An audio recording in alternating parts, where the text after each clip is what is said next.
Are you a corporate escapee and wasting valuable time attempting to figure challenges out on your own? Well, this podcast is for you.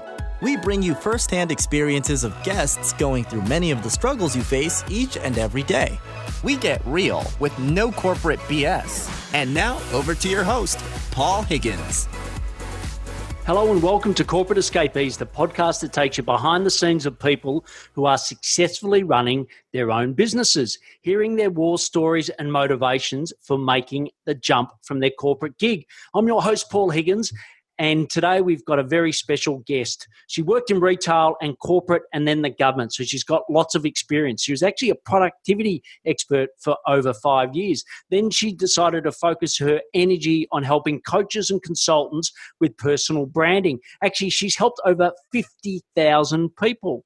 She's been nominated 3 times for the Telstra Businesswoman of the Year, and also she's been an author for no less than 6 books. So what I'll do now is hand you over to Jane Anderson. Welcome, Jane Anderson, to the Corporate Escapees podcast, brought to you by Build, Live, Give. So, Jane, we're going to get to know lots about you today, but why don't we start with something your family or friends would know about you that we wouldn't? Yeah, great question. I think the big thing would be most people are surprised that I'm a bit of an introvert. Even though I'm out there and I'm good at marketing people and perhaps marketing myself, I'm actually a little bit more quiet when people get to know me. And what do you say to someone listening right now that is an introvert that does have to get their face out there and their brand out there more? What advice do you give them?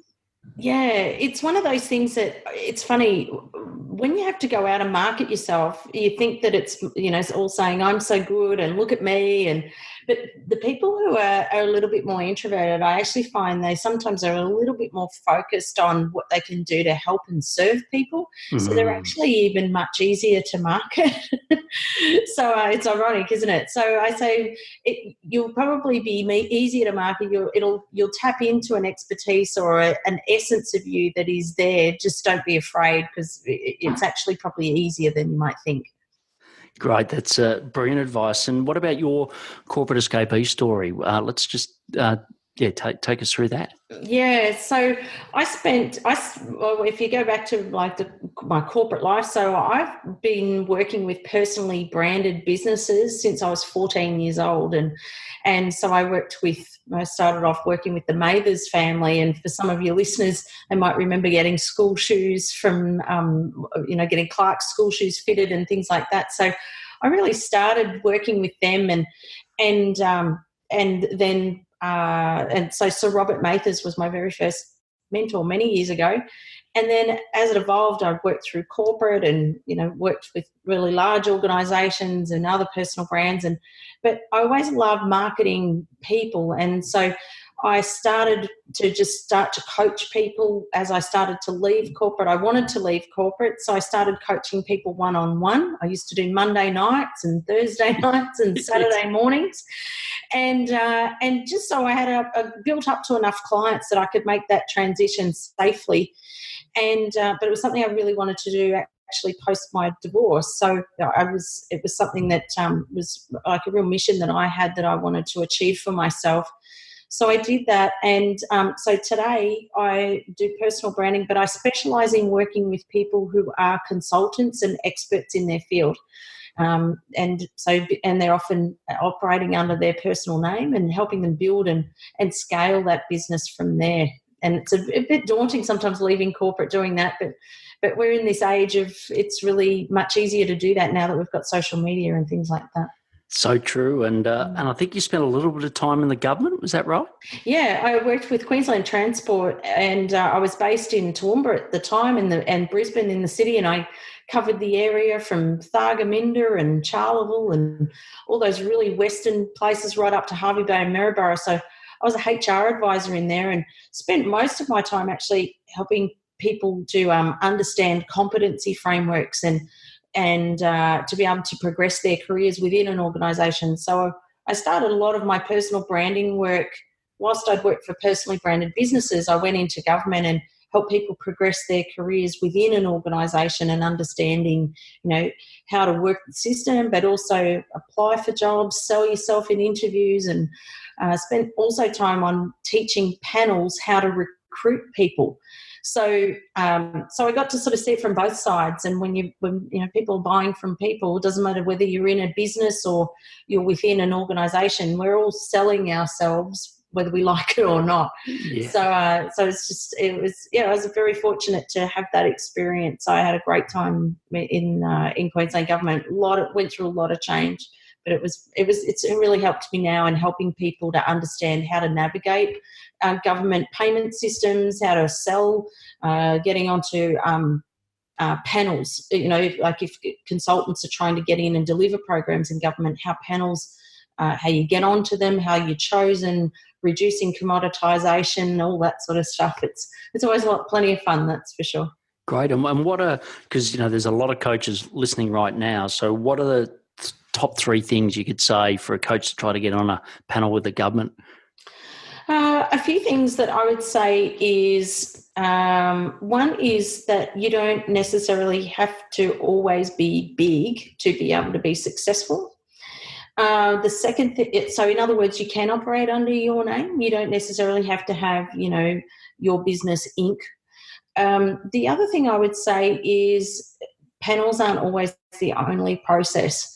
So there's plenty of other ways to make the process work. If you're the right provider, if you're talking to the right people, there's plenty of other avenues that you can get things to work. And the other thing would be is just to be a little bit mindful of how much of that work is taken up in your business. So in 2012, we had a change of government here in Queensland, and which was really good, but I lost about 80% of my business in the process because 17,000 people were made redundant from the public service here. And so what I encourage people to do is just be mindful of looking at the percentage of business that's coming into your practice or business from government and making sure that you're in control of that, because I didn't have a sale for 2 years. All training budgets were frozen for 2 years. So can your business get through something like that? Yeah, and as far as leaving, and it sounded like you made sure you got some confidence by doing a little bit of work at nights, which was great. But when you finally made that step, was it harder or easier than what you thought? Much harder. I remember waking up after I'd left, and I was like, "Wow, I actually don't have a job. This is really interesting." I couldn't quite believe I actually did it. And what happened was I did a marketing degree. So I came out thinking, okay, well, I've got a few clients here, and I was doing some contracting as well. And I thought, okay, well, everybody else seems to be successful at this. And, that was when I lost a lot of those clients, a lot of government work because of the change of government. And that was when I realised I thought, oh, wow, I actually need to think a bit bigger here, not just Brisbane. And because we have a volatile government, and we had floods the year before as well, which was really helpful, those two things in succession. So what I realised was that, so I started to get other people involved, like search engine optimization experts and AdWords experts, and I lost about $30,000 in trying to get people to help me in a skill that I had, but I just actually didn't trust myself, and I didn't really. I when I did a marketing degree at uni, I didn't learn AdWords and SEO. That was like, I remember the day the internet was installed at university. So it was much earlier than me starting this business. So I went through the process of a lot of struggle, and as a result went on to now. That's what I help lots of people with, is now just helping them navigate that and get a system in place to be able to help them to grow their businesses. Yeah, and look, I know for corporate escapees, listening now, I think that's the hardest bit, is picking the right suppliers. We sort of vetted great people like yourself, and that's why we have people like you on the podcast, so people can hear you, get to know you, and then make sure that they do their due diligence and pick the right people. Because I was burnt so many times when I left corporate. I thought everyone was just like Coke. Coke have the best suppliers in the world, so I just thought if someone's going to say they're going to do something, they will. That's right. And no, it just didn't happen that way. And I wish you were around when I started. I wish I was too. It's funny, like, you basically scratch your own itch from what I'm hearing, and I was the exact same, right? I thought, no one needs to go through this. It was Yeah. so much harder than it needed to be. Yes. So how can I make that easier? Yeah, So, absolutely. that's sort of why I'm doing that. But as far as getting help, what other help did you get through the journey? One of the things that I realised that I kind of got busy. Like after a while, I worked out kind of what I was doing, but the problem was I got busy and I got full, and I just couldn't work out how to break through this barrier of leveling up. I was like, well, I can't take on any more clients. I can't change my pricing. I've hit my price max, and I just couldn't work out really what to do. So what I did was I was introduced to a gentleman called Matt Church, who runs Thought Leaders Business School, and it's been around for 5 years. But Matt's built a lot of personal brands, and here in Australia and overseas. And I went to see him, and he said, well, it's quite obvious what's wrong here. and I came into Thought Leaders Business School. So I was in the very first group, and I've since been in there for the last 5 years. And now not only built my own business now, but I'm on faculty in there where we help people build their practices to around 500,000 to 1.5 million, around that kind of mark, and help them bring on 1 or 2 staff, but really help them to step into their expertise as an expert. So we have about 150 of Australia's experts in their field, and Matt really was a massive help to me, and so I've gone on to help people in that program. And then I also have people who now come and see me who don't want to do something like that. They just want something a little bit more intimate. But yeah, Matt was probably the big one who really helped me. I had lots of great people along the way, but certainly Matt has been a big influence for me. Great. And if you had to just back engineer a couple of key things he said to you that wasn't working well, what were they? Yeah, so at the time, I was doing a lot of personal branding for job seekers. So most of my clients were executives who were moving around the world. We were post GFC at the time. But then a lot of the local ones were job seekers, and I went to Matt and said, "Look, I can't work any harder. I don't know what else. I'm working around the clock. I have no idea what else I need to do." And he said, "Well, the problem is you're doing personal branding for job seekers, and job seekers don't have any money." I was like, "Oh yeah, that makes sense." Like, oh, that's a bit stupid. So anyway, but I was like, that's so obvious. But you know what it's like. Like you're just so up against your own stuff and you can't even see it. And he said, well, there's so many other people that need help with personal branding. And now it's time to have a look at different modes of delivery, different markets. And as a result, I started to evolve past that. And so I don't do any job seeker work anymore. And now it's really within organisations and much better scaled programs and with groups, and but particularly experts is my space now. Great. And, as we move into the build section, when someone asks you, Jane, what do you do? How do you best answer that? Yeah, I say I'm a marketing and communications expert. So, I find most people just want to try and categorize you and understand you really quickly. Lots of people don't understand what personal branding is. They think I design logos, if I say that. Yes. So, which I definitely don't do. I just say I'm a marketing communications expert, and they can kind of get their head around that, and then I can elaborate if I have to. Great. And what's something that you know about this space, personal branding, that lots of people don't? People listening right now just don't know what you know. Yeah. With personal branding, it was Jeff Bezos who said, your personal brand is what people say about you when you're not in the room. And I think that's true. The irony of personal branding is that when we're building a brand, like we're tapping into a person's identity and their drivers and their purpose and their mission and all that sort of stuff. But when we actually go to execute it or activate the brand, it's far less about the person and far more about the people they serve and help. Mm-hmm. And so the irony is personal branding kind of in the end becomes not even about you in a way. So, I think, we have this culture of, we've got this tall poppy in Australia where people are afraid of putting themselves out there. It's that whole Kath and Kim, look at me, Kimmy, look at me. Like, how do you market yourself? And when we've got a cultural norm that says not to do that. So the irony is that actually it's not even about you anyway. Yeah, and do you work with many clients that are targeting the US? Yeah, I do actually. So with those that are in the US, what I find is it actually comes more naturally to them.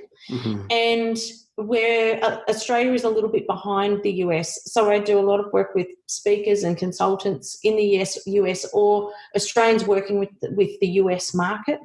And Americans are very comfortable with this type of approach. Like they're in a highly competitive country, and they just don't have that cultural norm. And I actually really quite enjoy going over there, because you're like, yeah, here we go. They're going to get how to do it.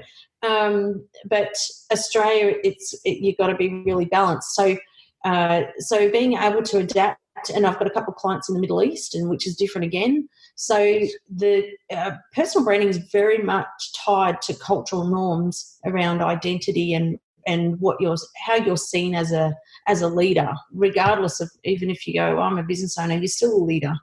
So it's very tied to the cultural norms of that country and what's suitable and what's not suitable, because you can certainly shoot yourself in the foot pretty quickly if you don't know how to go about it. Oh, look, totally. And working for the Coke company for almost 20 years, it was amazing when, Americans would come out and an Australian would just tell them to their face what wouldn't work. And they're like, you just don't do that. Like, it's fine to do it behind my back. Yeah. You don't tell me in public in front of everybody. The cult, effectively, very similar people, but it was very different. So I think that's great. And what I'm getting from you out of that is that, you do have to adapt, which I think is key. As far as your ideal client, I know you spoke about consultants and experts, but just tell me a little bit more about who your ideal client is. Yeah, so there's a couple of different clients that I work with. So in particular, I work with a lot of women who are starting out. So I have a program that works with them or they've perhaps had their business for a little while, but it's hit a point where it's not growing anymore, or it's turned into a really expensive hobby. So I work with that particular group, and the goal is to double their revenue within the next 12 months, and they do that. And then the other group that I tend to, and then I have men who are generally earning around $750 to the $1 million mark, and working with them and their admin teams and their business managers, executive assistants, and helping their practice become really high performing and getting that really moving well. Or the other person that I work with is I've also have now started to train marketing consultants and business managers and virtual assistants who support experts in their field. And so what I've done is I have started to train them in my methodology.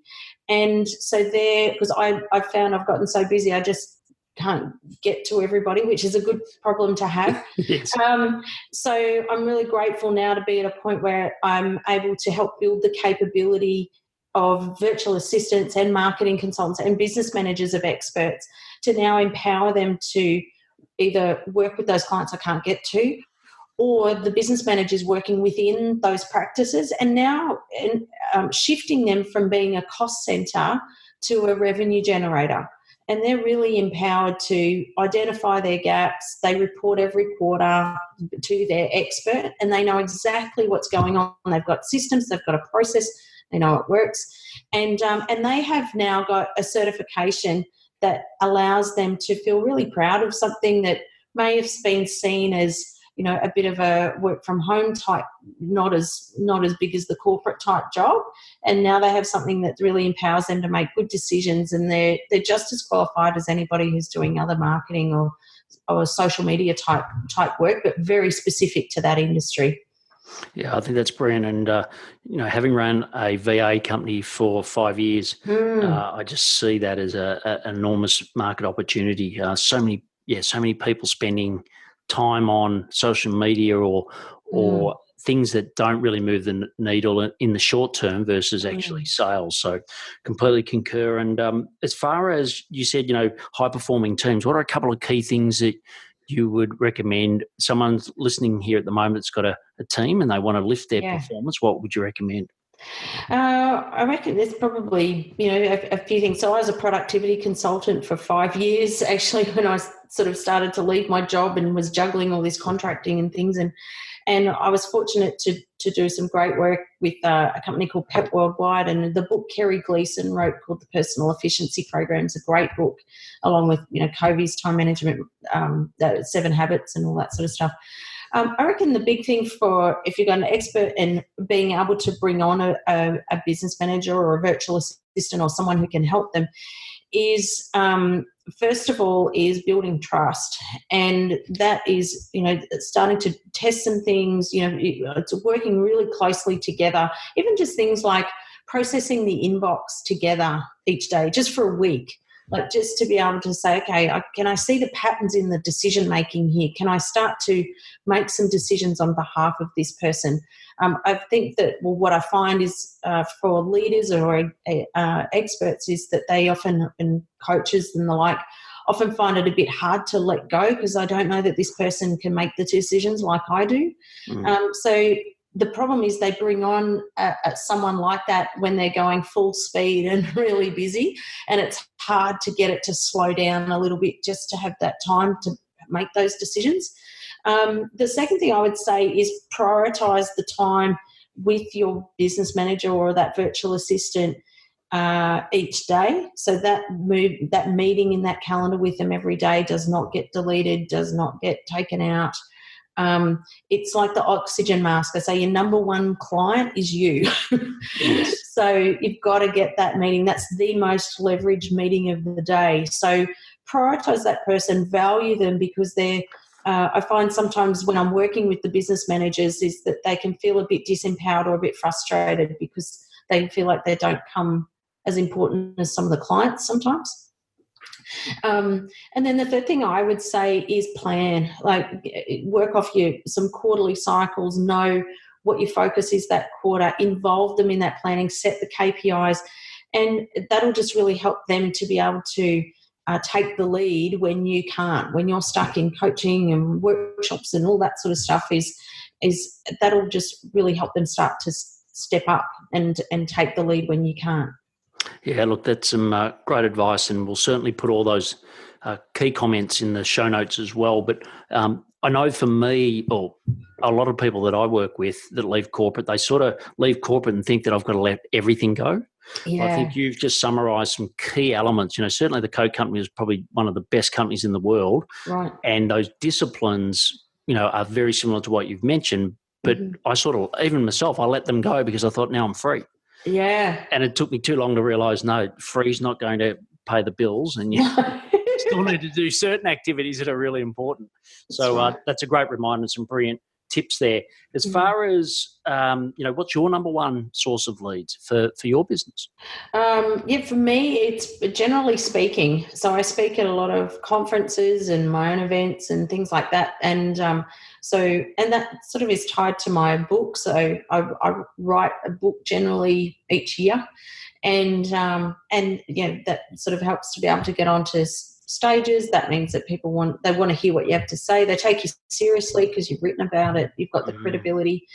And often I find when I'm out speaking to audiences is that's often when people will say, that's something that you said and that really resonated with me, or that's something I really need help with. And so certainly that, I'd say there's probably two. There's that, and I get lots of referrals, and they're probably the two things now in my business that work really well. Great. And as far as if someone's listening right now thinking, I know I should write a book, I really should write a book, but I just don't know where to start, what's your advice? Yeah. What I found with people with their books is there's a couple of things that kind of happen. Sometimes they write the wrong book, and they write a book based on their past, not the future of where they're trying to go. So And I know that sounds a bit silly because you're kind of going, well, don't they have to write about their past because they need some content to put in there? So, yes, that's true. But I say to people, remember what you're going to write about is going to dictate what you're going to be working on for the next 12 to 18 months, or possibly 2 to 3 years, 5 years. So one of the things I try to get people to really get clear about is where are they trying to go and what's the best book to be writing for that. And the other thing that I would say is you'd be surprised how much content you're already creating. Like a lot of people, I don't have time to write a book. I would need to take a year off. And for most of my clients and for myself, we typically the KPI is to do a write a book in a quarter, as well as continue to deliver what you would normally be delivering. And I find for most people, they actually don't realise they've got some things floating around already. They're often doing lots of social media posts. They're already doing newsletters. They've got bits and pieces of content everywhere. They just actually haven't put it into a book. So I would encourage people to really not necessarily have to go, okay, I'm already blogging and I'm already doing social media. You mean I've got to write a book on top of that? I say, well, if you're strategic about it, what you're writing about will actually become the book anyway. So just think about your efficiency with those things. Great. And I know people listening to this and know of you, know how successful you've been, but what are some of the key challenges that you face running, this great business of yours at the moment? Yeah, we're only human, aren't we? It all looks rosy on the outside and people are like, oh, you make it look so easy. And, there's constant challenges, when you're in marketing like I am, is constant changes to technology. So, I'll be presenting at an event and I'll say, and so here's what you need to do and you do it this way. And then you get there and you go, okay, that doesn't work anymore. It stopped this morning. Fantastic. Okay, we're going to do something else now. So when you're in this game is certainly marketing, and the changes to technology means not only trying to keep up to speed myself, but trying to keep on top of my resources for people, because now something that worked yesterday doesn't work today. So I have to rebuild things sometimes. The other thing that I would say is just trying to find great talent, like trying to find help is really hard. We're in such a changing world, and this, Paul, from owning and running a VA agency is, people wanting to work from home, or there's people that like the idea of working from home, but they've never done it before. They say, oh, yeah, I can do that. I'll do that. But I've done 4 loads of washing and I've done this. And they've got, it looks easy, but the world of work is changing so much. And it looks easy, but it's really hard to find people who are self-disciplined, self-motivated, trustworthy, committed, and have some kind of skill set that's relevant to this game. It's really hard. You're often having to train people and in a lot of stuff. So unless you've got good referrals, or people like yourself, like if you've got access to agencies and things like that, the constant battle to try and find great talent. And I don't think that's different from the research I've seen in corporate CEOs. It's a constant challenge. And certainly it's the same in this game, is actually trying to get people to work with you, understand what you do and what you're trying to achieve, and then have a skill set to match that. Yeah, no, look, so true. So true. And I think, even look at the Coke company, I think they had roughly 800,000 people globally, and always had people being attracted to the brand, but still that was the number one thing in that business, was still, always around talent. And and I'm sure you're listening now, if you have someone really good work for you for the year, it's brilliant. And then if you don't, it can make a massive difference. So wise words. So just before we go into the next section, which is the live section, I'd just like to mention our YouTube channel. It's called Build, Live, Give. You get expert tips to help corporate escapees, just like Jane, to basically rapidly grow their business. So please subscribe. And if you love the content, please share it so other corporate escapees can also get the benefit. So Jane, the next question is the daily habits. So tell us some of the daily habits that really help you be successful. Yeah. So For anyone who's worked with me would know that my obsession around planning and calendar management and time management is certainly a big one. So what I found my daily habits in the morning is, first of all, just making sure I have time and space to get done what I need to do. And I know that sounds like just basic, but in the morning is making sure that and planning time just to the nth degree. So even just stuff like, I know this sounds silly, but like in the morning when I'm up, like I've got to know there's an hour in there to have a shower and get dressed and put makeup on. There's like all these recurrences, and just how the calendar just runs like a well-oiled machine, so that I know exactly where I am at any time. Some days, the meetings are running at 15-minute increments. They're so one is just absolute maximum use of the calendar. And so in the mornings, I don't work with anyone until 10 o'clock. So I make sure that I've got my day sorted out. I've responded to emails from the night before, or I get my work done, and I make sure because if I can't make sure my work's done, I'm no good to anybody. So I have to make sure that I can get that done and get focused. And the other thing that I would say is I meet with my business manager. So a big part of routine is mornings and afternoons together.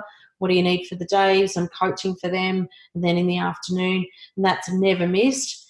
And the other thing I would say is debriefing. So I'm really big on debriefing for high performance. So I find it's one of the things that most people miss in their businesses or in their practices. Is so once something's delivered, so how did that go today? What went well? What didn't go well? What do we need to change for next time? Do checklists need to be changed? What do we need to update?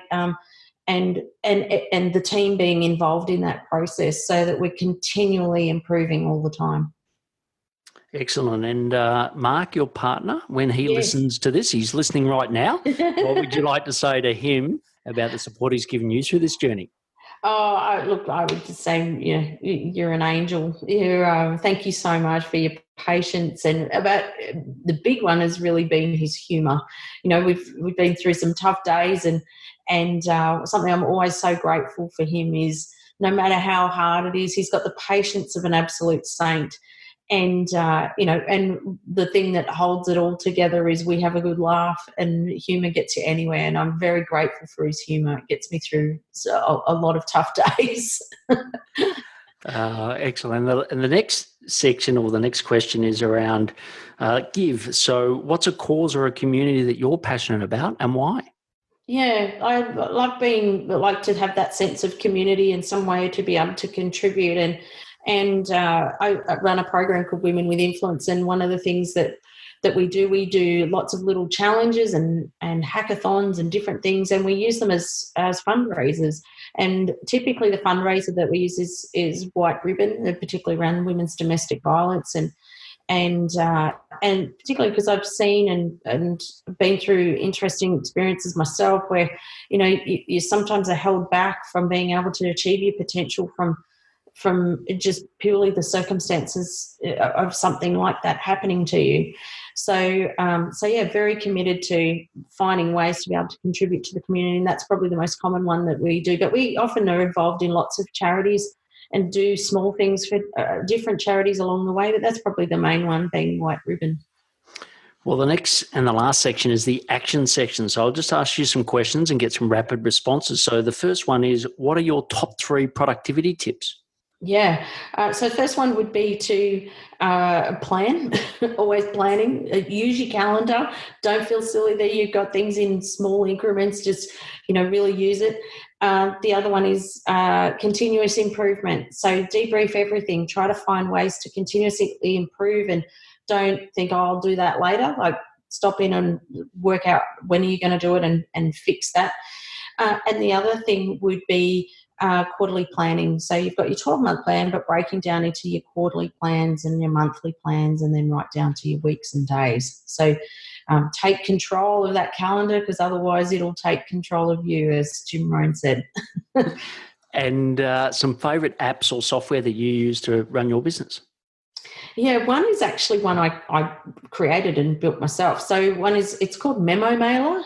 It's MEMO. So Memo, and then Mailer, Mailer. So you'll have the link on there, I'm sure. So the purpose with Memo Mailer, I actually built it as a result of the work that I was doing when I was a productivity consultant, because I did a lot of work with executive assistants and their leaders, like CEOs and executives. And what I found was that really needed to speed up the communication between the executive and the EA.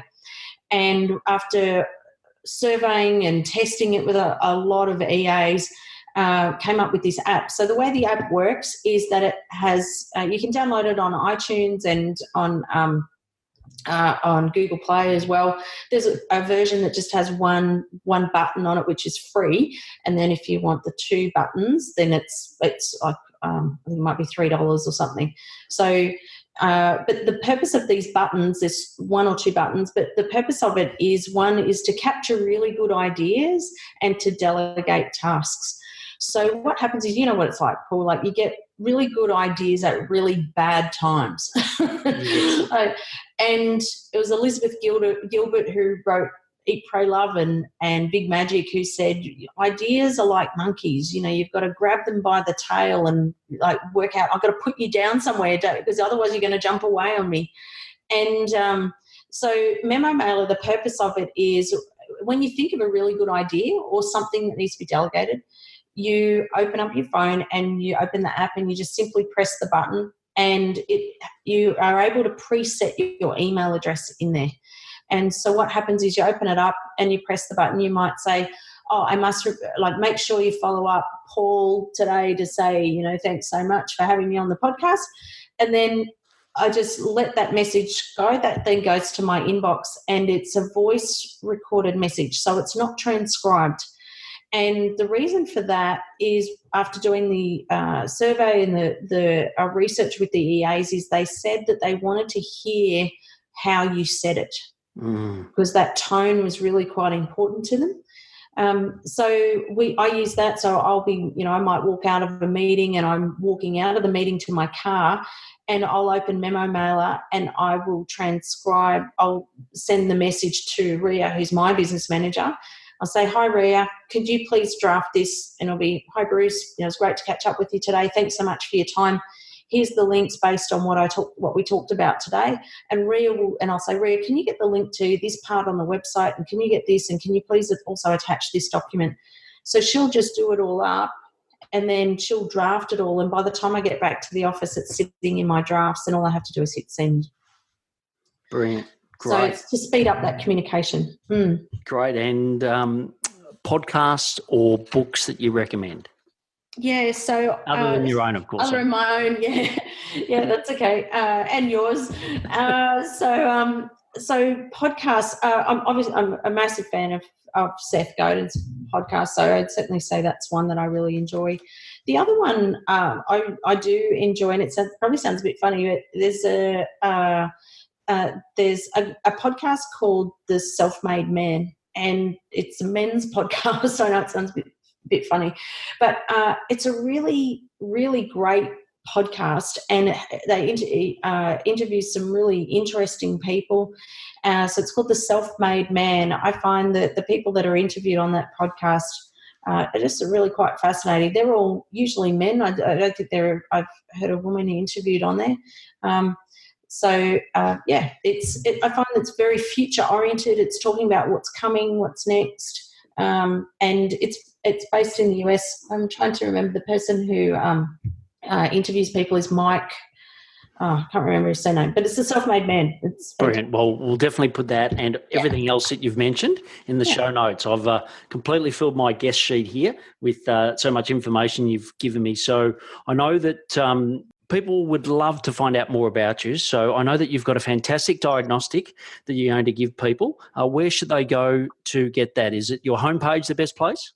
Yeah, just go straight to the homepage, and if you scroll right down the very bottom of the website, you'll see it says "Take the Influencer Indicator." I've got a little bit hidden for you, and but it takes like 3 minutes to fill out, but you'll get a report back straight away, and it'll just help you to identify where those marketing gaps are in your business. And I find, it just helps you to prioritize where to start. So just download it and you'll be able to access that really quickly. And it's normally $80 if you go to the shop. So just make sure you go to the homepage. It's a bit hidden down there and you can do it for free.